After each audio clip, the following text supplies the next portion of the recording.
नमस्कार, स्वागत है आपका। मैं हूं आपके साथ सुमित गुप्ता। आप देख रहे हैं मारो राजस्थान बुलेटिन की शुरुआत में बड़ी खबर है बांदा से, जहां पुरानी रंजिश में एक युवक की बर्बरता से हत्या कर दी गई। फायरिंग और धारदार हथियारों से इस वारदात को अंजाम दिया गया। अब शव को मिर्जापुर से जिला अस्पताल लाया गया है। जिला अस्पताल में मृतक के परिजनों का जुटना भी शुरू हो गया है। आरोपियों को गिरफ्तार करने की ये लोग मांग कर रहे हैं। मांग मानने के बाद ही शव लेने की बात पर परिजन अड़े हुए हैं।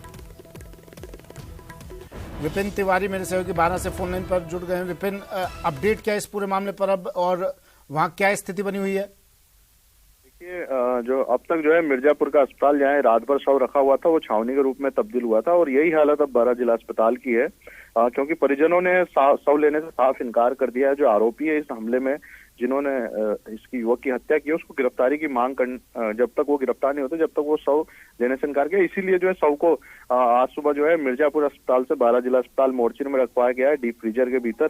और समझाइश का दौर जारी है। जो पुलिस है वो यहाँ पर जाब्ता धीरे धीरे बढ़ने लगा है, क्योंकि जैसे जैसे दिन हुआ है वैसे वैसे लोगों का जुटना भी, परिजनों का जुटना भी यहाँ शुरू हो गया है, और आक्रोशित हैं लोग, क्योंकि ये पहली बार नहीं है। ये जो चहेड़िया गांव है जहाँ पर ये जहाँ की ये बात है जमीन के अवैध खनन की जो शिकायत थी, ये पूरा गांव ही अवैध खनन के लिए जाना जाता है, और ये परवन नदी किनारे जो है कोटा और बारा के बीच में ये गांव स्थित है, और ऐसे में यहाँ खनन जबरदस्त होता है, और खनन की ही रंजिश थी, क्योंकि जो नदी किनारे के इलाके हैं ये अवैध खनन की होड़ मची होती है, तो इनमें वर्चस्व की लड़ाई है कि हम यहाँ से निकालेंगे या हम यहाँ से निकालेंगे। इस तरह की दोनों में रंजिश चल रही थी, और ये पुरानी रंजिश थी। 5 साल से ये रंजिश चल रही थी, और पहले भी इन दोनों जो दो पक्ष हैं, इन पक्षों के बीच में हमला हो चुका था, फायरिंग हो चुकी थी, इसमें मौत भी हो चुकी थी, जो 2 बार इनके झगड़े हुए उस बीच में। और ये और ये जो युवक जिसकी मौत हुई है, ये इसी डर से जो है गांव छोड़ के बीते 4 साल से सांगोद, जो एकदम पास में ही है गांव के बाहर, कोटा जिले में पड़ता है, वहां पर जाके रहने लग गया था युवक। और बीते साल ही जो चहेड़िया में अपने खेत पर जो है जो जमीन इसने छोड़ दी थी उसको करने आया था, और इसी साल ये लगातार जो है अवैध खनन की शिकायतें कर रहा था कि इस गांव में अवैध खनन हो रहा है, और इसी से जो ये खनन करता है, या फिर कह लीजिए जिनसे पुरानी रंजिश थी, इन लोगों ने आज युवक बीती शाम जो है इस पे घात लगाकर जो है इसको पकड़ा, हमला किया। जब युवक ने विरोध जताया तो उसके बाद इसको गोलियां मारकर वही मौके पर ही इसकी मौत हो गई। उसके बाद ये पूरा हंगामा चल रहा है, और अब परिजन भी है, बाहर से भी वो जुटने लगे हैं, सब कुछ है, लेकिन जो है आरोपी, क्योंकि पहली बार नहीं है, फायरिंग लगातार हो रही है, रंजिश भी है। पुलिस ने इस पूरे मामले में पुलिस की मिलीभगत से इनकार क्यों ना करें?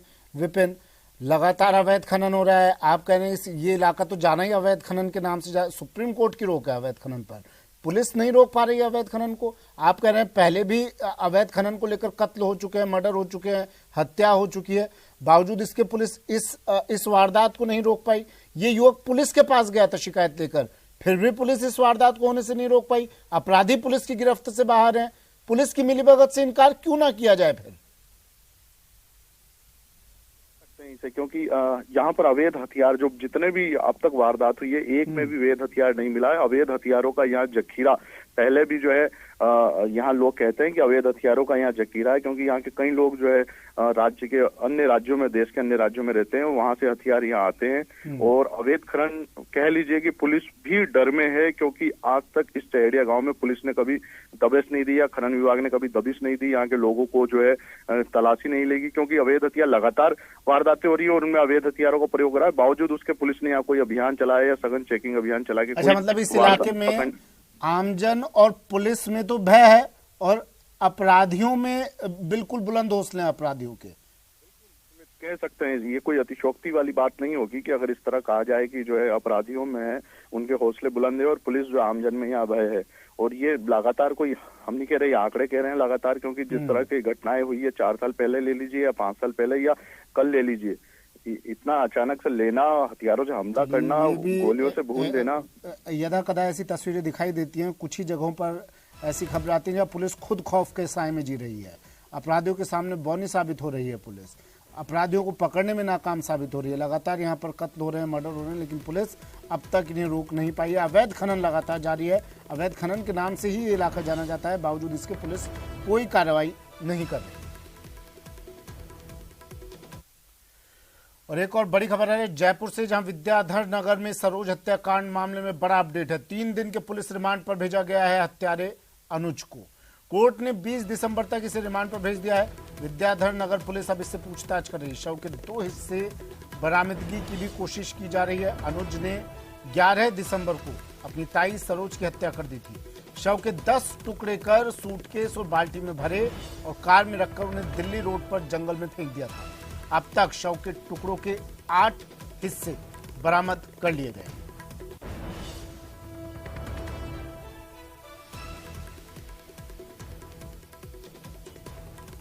जयपुर से बड़ी खबर, सरोज हत्याकांड में अपडेट। 2 हिस्सों की तलाश जारी और पुलिस गिरफ्त में। ये आपको बैठा हुआ जो शख्स दिखाई दे रहा है, यही वो व्यक्ति है जिसने अपनी ताई की हत्या कर उसके 10 टुकड़े कर दिए। विष्णु मेरे सहयोगी हमारे साथ जयपुर से फोन लाइन पर जुड़ गए हैं। विष्णु, 20 दिसंबर तक रिमांड पर भेजा है, इसे अपडेट क्या है इस पूरे मामले पर? देखिए, कल अनुज को विद्याधर नगर थाना पुलिस ने कोर्ट में पेश किया था, जिसके बाद कोर्ट से 5 दिन का रिमांड मांगा गया है और अब पुलिस ने अब कोर्ट ने उसको 3 दिन के रिमांड पर रिमांड पर भेजा है। ऐसे में अनुज से पुलिस जो है अब 20 दिसंबर तक गहनता से पूछताछ करेगी। सबसे बड़ी बात होगी 2 टुकड़ों की, यानी जो लाश के 10 टुकड़े किए गए थे उनमें से 8 पुलिस ने बरामद कर लिए, लेकिन 2 टुकड़े अभी तक भी बरामद नहीं हो पाए। तो ऐसे में पुलिस का जो फोकस है, मेन फोकस है, वह 2 शरीक हिस्से ढूंढना, जिनमें एक पैर भी बताया जा रहा है। ऐसे में पुलिस अनुज को वापस से एक बार जो दिल्ली रोड पर जो जंगल थे, जो कि दौलतपुरा इलाके में, वहां पर लेके जा सकती है। वहां पर उसकी तस्दीक से, उसकी निशानदेही के ऊपर वो 2 टुकड़े बरामद करने की पुलिस कोशिश करेगी। क्योंकि अनुज का कहना है कि करीब आधे से पौन 1 किलोमीटर के दायरे में एक नाले के आसपास, उसके अलावा जंगलों में अलग अलग जगहों पर ये शरीर के हिस्से फेंके थे।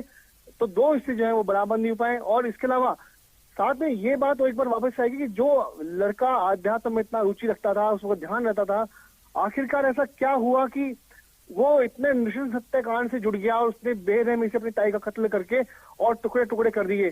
तो ये जो है पुलिस इसके लिए मनोवैज्ञानिक तरीके जो लोग हैं, साइकियाट्रिस्ट हैं, उनकी मदद भी पुलिस इसमें लेगी। जी, अध्यात्म से जुड़ा हुआ था, तभी मथुरा से शायद वृंदावन में घूमता हुआ पाया गया है और फिर खुद को बता भी रहा है कि गलती हो गई मुझसे। जी देखिए, बिल्कुल। हत्या की जो अब तक की वजह है वो भी यही सामने आई कि जब ताई घर में अकेली थी, तब अनुज ने कहा था कि वह कीर्तन करने के लिए दिल्ली जाएगा, लेकिन जब ताई ने इस बात पर रोक टोक की, उसको जब उनके बीच में तकरार हुई, जब ताई ने इसको दिल्ली जाने से इनकार कर दिया, इसी बात को लेकर के अनुज का कहना है कि इसी बात से नाराज हुआ, उनके बीच में हॉकटॉक हुई और आखिरकार घर में रखे हथौड़े से उसने सिर फोड़ करके हत्या कर दी।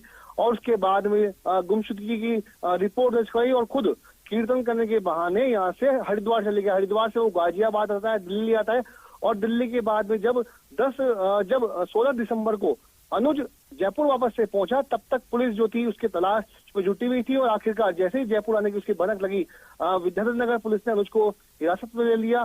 फुटेज दिखाए, जो खून पहुंचने की जो बात थी वो बताई। तो अनुज का बयान दीजिएगा कि ऐसी संभावना जताई जा रही है जो 2 हिस्से अब तक शव के नहीं मिले हैं, उसे जंगली जानवरों ने खा लिया हो, ऐसा कुछ संभावना जताई जा रही है पुलिस की तरफ से?